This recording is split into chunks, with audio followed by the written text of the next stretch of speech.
My name is Emory Gaddis, and I'm a chemistry major at Colgate University. And this summer I had the opportunity to look at leveraging high resolution PlanetScope imagery to quantify oil slick spatiotemporal variability in the Santa Barbara Channel. So my interest in oil started out from its chemistry and wanting to know more about that in the ocean, but to do this you have to learn how to track oil in the open ocean. So where does this oil even come from? Natural oil seepage occurs when a buildup of reservoir pressure relative to hydrostatic, which just is the normal amount of pressure exerted by a water column, causes hydrocarbons to migrate upwards to the surface. So once these hydrocarbons reach the surface, they will either be released to the atmosphere, and this is actually a major contribution of methane in our atmosphere, or they will form oil slicks on the surface. And this is what I will be specifically looking at. My area of interest is the Santa Barbara Channel, specifically off Coal Oil Point, which is aptly named for its extensive natural hydrocarbon and oil seepage in the area. And I will be mainly looking at Platform Holly and the story that this platform tells. This is an oil platform installed in 1966 and operational until 2015, when it was decommissioned following the Refugio oil spill. And this area in particular has gained a lot of scientific and commercial interest due to its natural seepage and looking at how anthropogenic processes like oil drilling affect these seepage rates.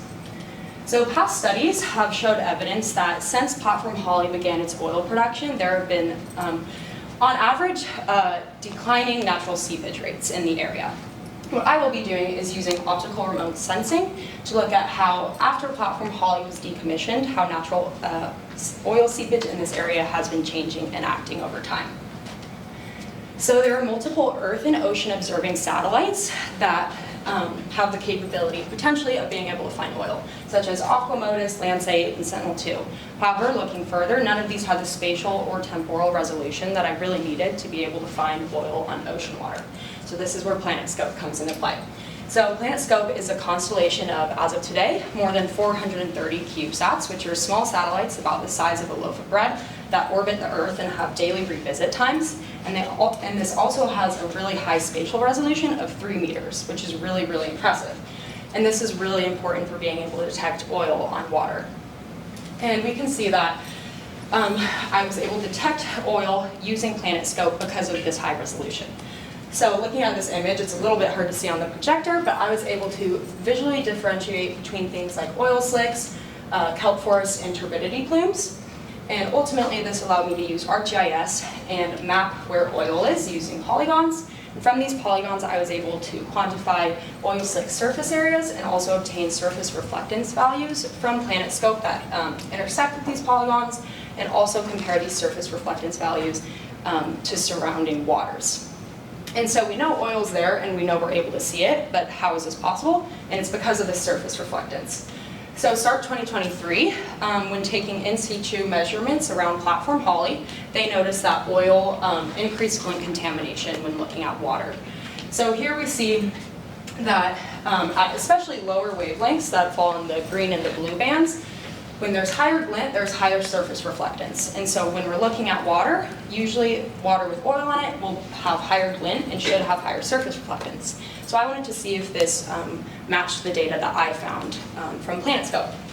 When looking at red values, we're able to see that the areas I defined to be oil, which are shown in red here, in general have higher surface reflectance values than those that I defined to be water, which are shown in blue. And this is even amplified when looking at blues and greens. And as I showed in the last slide, this is where the reflectance difference is really observed. So when looking at the regions I define in oil, again, shown in green and gray, and we look at the central tendencies of these oil surface reflectance values, we see that there's a stark comparison between those from water. And there's very little to no overlap between these values. So this helps justify our use of PlanetScope to classify oil slick areas, because we're really able to see the differences between oil and water because of these, the difference in glint. So we know there's oil, we know we can look at it, but then what might be affecting these oil slicks? SARP 2023 found that using PlanetScope imagery, they took 3 scenes over the period of 4 days, And you're able to see oil on all these surfaces, but it looks pretty different in all of these images. And we can likely conclude that natural seepage rates over 4 days are not going to change that much. So something else must be affecting it. And especially looking at these two outside images, we can see that it looks like it might be wind causing this. So this inspired me to look into this question of how does wind affect oil slicks on water. I first looked at data from the Santa Barbara Wharf, but felt like looking at an open ocean buoy might more appropriately describe how winds are acting at Platform Holly. So looking at this open ocean buoy data, I found that November on average has the lowest wind dates. And so this is really important for looking at oil slicks, because as we saw in the slide previous, wind is really going to change the expression of oil on water. And we want to look at seepage rates and not really just the spread of oil on water. And so we want low wind days for our scenes. Even in November, we see a lot of daily variability and hourly wind variability. So my goal was to take PlanetScope scenes that fall within intervals of low wind on average to try to mitigate this intense variability, and maybe in the future look into this wind variability a little bit more.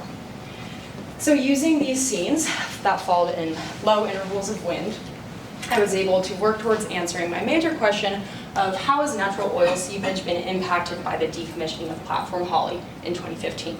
However, this is a really big question to answer in 8 weeks, so I broke it down into three more manageable chunks about our areas of focus, how do we account for wind variability, and then also how many observations do we need in order to see a true and telling trend of what's going on with oil in the Santa Barbara Channel.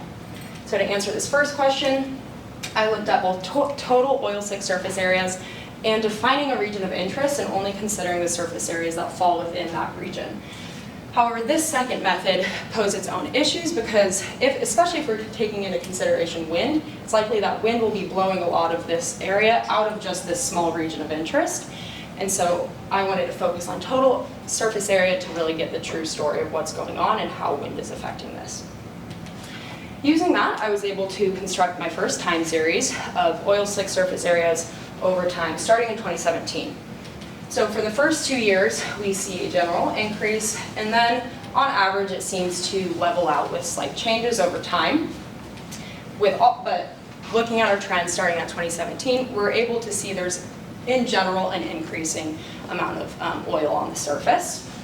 But this has limited data points, and it's not taking into account wind quite yet. So I wanted to explore how to correct for wind, and this involved performing a sensitivity analysis. So once again, using the open ocean buoy, we plotted a time series of wind and compared that to the time series of surface area to see if there's any stark trend that we can observe just by looking at this graph. And there seems to be some patterns that these two follow, so we were able to decide that oil slick area seems to be partially dependent on wind conditions. So from this, we regressed oil slick surface area data onto wind speed data. And from here, we can see that there seems to be a tentative relationship. It doesn't seem to be very strong, but it's also important to note that something that may look like an outlier, like this point here, really makes sense because this is the data point from 2017 where we would expect the surface area to be lowest. So really to understand the true relationship, we might need data points from before 2017 and more data from 2017 to now to kind of fill in these potential gaps. So our next steps were to first use this linear relationship to attempt to correct for wind, and then also to expand our number of scenes to see if this trend holds true. So this is my corrected for wind time series that we performed. And in order to interpret this time series, I performed two types of regression. First is linear, which would imply that over time there's also a steady increase in oil slick surface area, and that's not really what we see through this low R² value here. And then we also performed a second order polynomial regression, and this would imply that over time we observe an increase in oil slick area, and then it eventually reverts back to some historic amount. And that seems to fit our data a little bit better, but it's also important to look at the individual points, and these seem to agree with what our first time series said, where there's a slight increase from 2017, but there's no really clear trend afterwards. So these outcomes were consistent whether wind correction was applied or not, and that really just demonstrates the need that we need more data to be able to see if this wind correction is even valid, and to see what a true trend might look like. So, to do this, it presented an opportunity to develop a multi-sensor oil slick observatory for the Santa Barbara Channel. And this could help address the need for long-term analysis and also more data. So to look at this, I considered scenes from Sentinel-2. So as I said earlier, this is a slightly lower resolution satellite. And so I wanted to see if it would be able to look at data points before 2017, which was the earliest I could find for PlanetScope.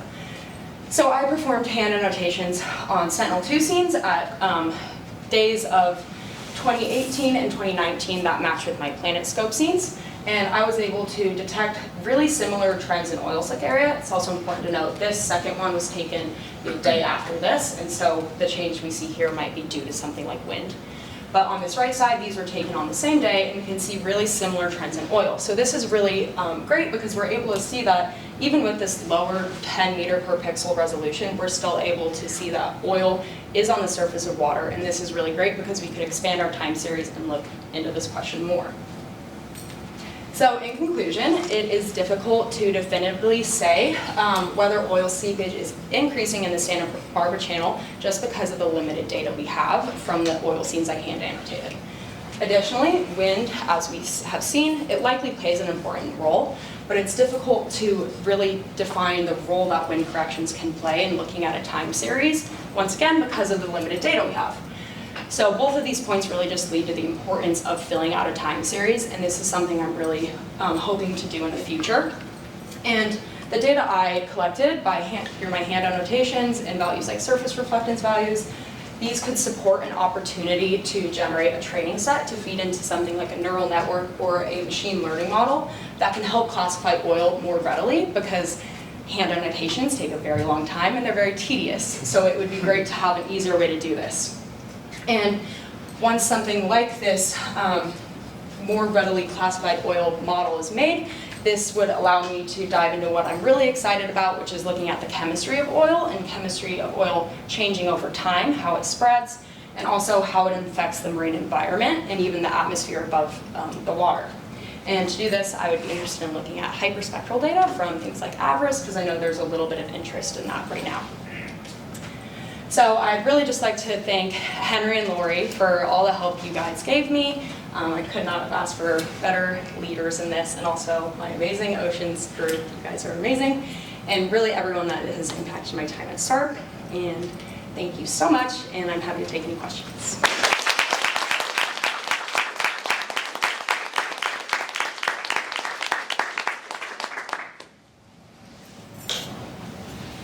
And Lena. How do precipitative events like rain influence oil on the surface? That's a great question. That was something I was actually wanting to look into before I settled on my oil slick question. I was interested in how the interaction between something like fresh water and salt water changes the chemistry in the salt water. And so I really don't know, but I'd be really interested in looking into that further. And I think that's something that I could look into once I'm able to learn more about the chemistry of the oil, because as we know, oil doesn't like interacting with water, so it'd be interesting to see how that changes when it's interacting with fresh water rather than salt water. Thank you. At the time, I'm not sure, but thank you for that question. Yes? I was curious, you talked a little bit about in the beginning how like the natural oil seepage can either be released into the atmosphere like the hydrocarbons, or can gather as oil slick on the surface. And I was wondering kind of what determines that, or if it's kind of the oil slick that continuously releases hydrocarbons in the atmosphere. Sure. So it's really about the composition of the hydrocarbons that they begin with. So these hydrocarbons can be gaseous, or they can be, the image I have in the beginning describes them as petroleum hydrocarbons. So these gaseous hydrocarbons are more of like non-methane hydrocarbons, methane, or CO2. And a lot of these, like CO2 for example, is way more soluble than methane. So it'll actually dissolve throughout the water column before it reaches the surface. So you're not really going to see a lot of that being emitted, but in methane, the amounts will decrease a lot by the time it actually reaches the surface. But so they can be gaseous, or they can be like these oily bubbles and oily droplets. And if they're heavy enough, they won't migrate up, they'll just stay at the bottom. And if they do migrate up, the lighter ones will be released into the atmosphere, and the heavier ones will form what we know as like beach tar. So it's really just about the initial composition of the hydrocarbons. Josh? So I don't really know anything about this, but the first thing that comes to my mind when I think about oceans and all that stuff is the tides. So does that come into play at all with the way this oil is moving throughout Yeah. the water? That's a great question. This was another thing that I wanted to consider, and I even talked to Henry about this, but I realized tides are something that are a little bit more consistent. So we have a increasing tide and a lower tide, and this is kind of a repeating cycle. So I wanted to look at long-term change, and if we see something that like a tide that's going to be changing pretty consistently, unless you get some like crazy event like a red tide or something like that, it should be pretty consistent throughout time. So I wanted to look at wind first because I felt like this would provide more like stark change, but something like tides or currents or those other factors I was also interested in looking at, but that would probably be something I look at a little down the line just because I felt like they weren't going to do as much in changing the oil slicks on surface water. Garrett? Thank you for the really excellent presentation. I was just a little curious about, you talked about minimizing kind of the total wind speed by choosing November. I'm curious whether it's possible there's other months that would have maybe a more consistent but higher wind speed, and whether you have kind of your impression that it's like you want to minimize the wind speed or minimize the variation. That's a great question. Thank you for asking that. I found in the graph I showed, that was 2021, and we saw a really steep decrease for November. That's not always the case. I looked at also dates like years like 2023, and that one had November and December pretty low. So I wanted to mainly I found that lower winds was, for my analysis, going to be more important than looking at wind variability, just because that's something that's so hard to monitor. Because another question that kind of pops up is it the wind on the day of the oil slick that's impacting the oil slick, or is it wind from, say, 3 days before that's impacting the oil slick we see in a few days? So there was just so many factors that come with looking at wind, so I just tried to, I guess, simplify what all the different factors I could look at by just finding the minimum wind speeds on average, but that's something else I wanted to consider looking at and seeing if days before influence what we see in the future. So, a great question. I don't really answer it, but yes. Really interesting. Have you thought much, or did you look at the impact of illumination and observation geometry? Like, were you picking November because there was a low sun angle as well? Right. So, great question. I really just picked November because of the winds, but this was also something that came up in my research as an idea of sun glint. So that's something that's a factor of wind and of observing geometry. So it's something about the angle of the satellite and angle of the sun, and also winds all play a role into how light is reflected off of the ocean. And so that's why one factor I wanted to just pick low winds, because I didn't want there to be a really rough surface that might scatter smaller wavelengths more easily and minimize the amount of surface reflectance we see.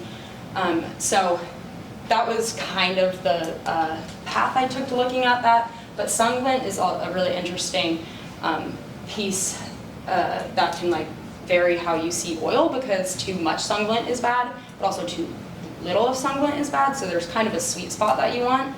But for what I did, just using visual, using my eyes to find oil, that was something that really it was easier to do using PlanetScope, just because it's, I'm not using machine to find where the oil is, it's my eyes, so it had a little less of a role, but it's really important, so, yeah. Yeah, quick follow on to that. Did you notice any changes between PlanetScope satellites? There are so many of them, they're all in their own orbits. Right. I've heard stories of the angles not being totally comparable. Yeah, so in each of the PlanetScope scenes that I uploaded into ArcGIS, there was kind of multiple, there's overlays of images taken from individual ones, and I really just chose the images that were the clearest, just because that might have been some bias in my analyzing methods, but I really just wanted to try to mitigate any like hot pixels, which are a common thing with PlanetScope where there's like clashing and overlapping. And so things like that I try to exclude, but it's definitely a very great point because there were some images. So PlanetScope started collecting data in 2015, but the two scenes I got from 2015 and 2016 were pretty unreadable and unanalyzable.